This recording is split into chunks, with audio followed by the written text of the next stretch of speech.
Cyber crime police ಇಲಾಖೆಗೆ ಒಂದು ದೊಡ್ಡದು ಚಾಲೆಂಜ್ ಇದೆ. ಅದು ಬರೀ ಬೆಳಗಾವಿ ನಗರದ್ದು ಪ್ರಾಬ್ಲಮ್ ಇಲ್ಲ, ಬರೀ ಕರ್ನಾಟಕ ರಾಜ್ಯದ್ದು ಪ್ರಾಬ್ಲಮ್ ಇಲ್ಲ, ಬರೀ ಭಾರತ ದೇಶದ್ದು ಪ್ರಾಬ್ಲಮ್ ಇಲ್ಲ. ಇದು ಪೂರ್ತಿ ಜಗತ್ತಿನಲ್ಲಿ ಸೈಬರ್ ಕ್ರೈಮ್ ಅತಿ ದೊಡ್ಡದು ಇಲಾಖೆಗೆ ಸವಾಲಾಗಿದೆ. ಒಂದು ರಾಜ್ಯಾದ್ಯಂತ ಒಂದು ಡ್ರೈವ್ ನಡೀತಾ ಇದೆ. ಈ ಡ್ರೈವ್ ಏನಿದೆ ಅಂದರೆ ಮ್ಯೂಲ್ ಅಕೌಂಟ್ಸ್, ಸೈಬರ್ ಕ್ರೈಮ್ಗೆ ಮೋಸ ಆಗಿದ್ದ ಹಣ ಮ್ಯೂಲ್ ಅಕೌಂಟ್ಸ್ಗೆ ಹೋಗುತ್ತೆ. ಅದು ಯಾರವರು ಮ್ಯೂಲ್ ಅಕೌಂಟ್ ಅವೈಲೇಬಲ್ ಮಾಡಿಕೊಟ್ಟಿದ್ದಾರೆ ಅವರ ಮೇಲೆ ನಾವು ಕ್ರಮ ಶುರು ಮಾಡಿದ್ದೀವಿ. ನಮ್ಮ ಬೆಳಗಾವಿ ನಗರದಲ್ಲಿ 2992 ಮ್ಯೂಲ್ ಅಕೌಂಟ್ಸ್ ಆಪರೇಟ್ ಆಗ್ತಾ ಇದೆ. ಅದರಲ್ಲಿ ಫಸ್ಟ್ ಲೇಯರ್ದು 772 ಅಕೌಂಟ್ಸ್, ಅಂದರೆ ಮೋಸ ಆಗಿದ ತಕ್ಷಣ ಯಾವ ಅಕೌಂಟ್ಗೆ ಹೋಗುತ್ತೆ ಅದನ್ನು ನಾವು ಫಸ್ಟ್ ಲೇಯರ್ ಹೇಳ್ತೀವಿ. ಆಮೇಲೆ ಸೆಕೆಂಡ್ ಲೇಯರ್, ಥರ್ಡ್ ಲೇಯರ್, ಆ ಥರ 10 ಲೇಯರ್ವರೆಗೆ ನಾವು ಅದನ್ನು ಫಾಲೋ ಮಾಡ್ತೀವಿ, ಫ್ರೀಸ್ ಮಾಡ್ತೀವಿ. ಸೊ ಈ 772 ಅಕೌಂಟ್ಸ್ ಫಸ್ಟ್ ಲೇಯರ್ ಇದೆ.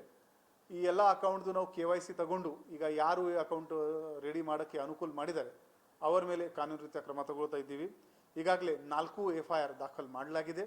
ಈಗ ಅಕೌಂಟ್ ಕೊಡುವವ್ರದ್ದು ಸಕ್ರಿಯ ಪಾತ್ರ ಎಷ್ಟು ಇದೆ, ಪ್ಯಾಸಿವ್ ಪಾತ್ರ ಎಷ್ಟು ಇದೆ, ಅದರ ಬಗ್ಗೆ ನಾವು ತನಿಖೆ ಮಾಡಿಕೊಂಡು ಮುಂದಿನ ದಿನಗಳಲ್ಲಿ ಅವರ ಮೇಲೆ ಎಲ್ಲ ಕಾನೂನು ರೀತಿಯ ಕ್ರಮ ತಗೊಳ್ತೀವಿ. ಸಾರ್ವಜನಿಕರಿಗೆ ನಮ್ಮದು ಕೋರಿಕೆ ಇದೆ, ನಿಮ್ಮದು ಫ್ರೆಂಡ್ ಇದ್ದರೆ ಕೂಡ ಅವರು ಹೇಳ್ತಾರೆ ನಂದು ಅರ್ಜೆಂಟ್ ಇದೆ, ನನ್ನ ಬಿಸ್ನೆಸ್ಗೋಸ್ಕರ ನಿಮ್ಮ ಅಕೌಂಟ್ ಡೀಟೇಲ್ ಕೊಡು, ನಾನು ಮತ್ತೆ ನಿಮಗೆ 10,000 ಕೊಡ್ತೀನಿ, 5,000 ಕೊಡಿ. ದಯವಿಟ್ಟು ಆ ಸಣ್ಣ ಅಮೌಂಟ್ದು ಲಾಲ್ಸೆನಲ್ಲಿ ನೀವು ನಿಮ್ಮ ಫೈನಾನ್ಷಿಯಲ್ ಡೀಟೇಲ್ಸ್ ಯಾರಿಗೆ ಕೊಡೋಕ್ಕೆ ಹೋಗಬೇಡಿ.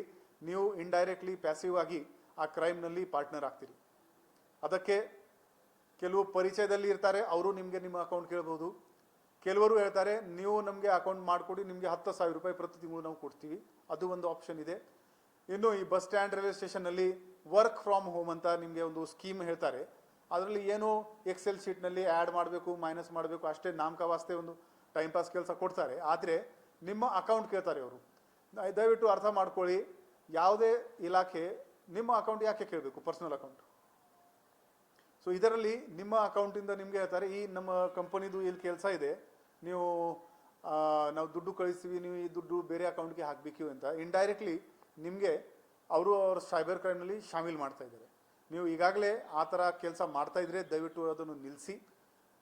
ಈ ಥರ ಯಾವುದೇ ತುಂಬ ಸಹಜ ಕೆಲಸ ನಿಮಗೆ ಕೊಡ್ತಾರೆ, ಸ್ವಲ್ಪ ಬ್ಯಾಕ್ಗ್ರೌಂಡ್ ಚೆಕ್ ಮಾಡಿ, ಇಲ್ಲಾಂದರೆ ನಾಳೆ ನಿಮ್ಮ ಮೇಲೆ FIR ಆಗಬಹುದು. ಈಗಾಗಲೇ ನಮ್ಮ ಸೈಬರ್ ಕ್ರೈಮ್ ಪೊಲೀಸ್ ಸ್ಟೇಷನ್ನಲ್ಲಿ ಒಂದು ಡಿಜಿಟಲ್ ಅರೆಸ್ಟ್ದು ನಿನ್ನೆ ಒಂದು ಕೇಸ್ ದಾಖಲು ಆಗಿದೆ.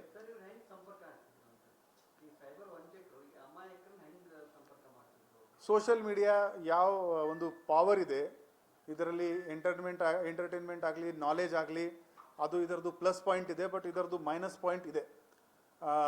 ಈ ಸೈಬರ್ ವಂಚಕರು ನಿಮಗೆ ಯೂಟ್ಯೂಬ್ನಲ್ಲಿ ಅಡ್ವರ್ಟೈಸ್ಮೆಂಟ್ ಬರುತ್ತೆ, ಪೇಡ್ ಅಡ್ವರ್ಟೈಸ್ಮೆಂಟ್ ಬರುತ್ತೆ. ನೀವು ಯಾರು ವಿಡಿಯೋ ಹಾಡು ಹಾಕೋಕ್ಕೆ ನೋಡೋಕ್ಕೆ ಒಂದು ವಿಡಿಯೋ ಪ್ಲೇ ಮಾಡ್ತೀರಿ, ಇದು ಅಡ್ವರ್ಟೈಸ್ಮೆಂಟ್ ಬರುತ್ತೆ.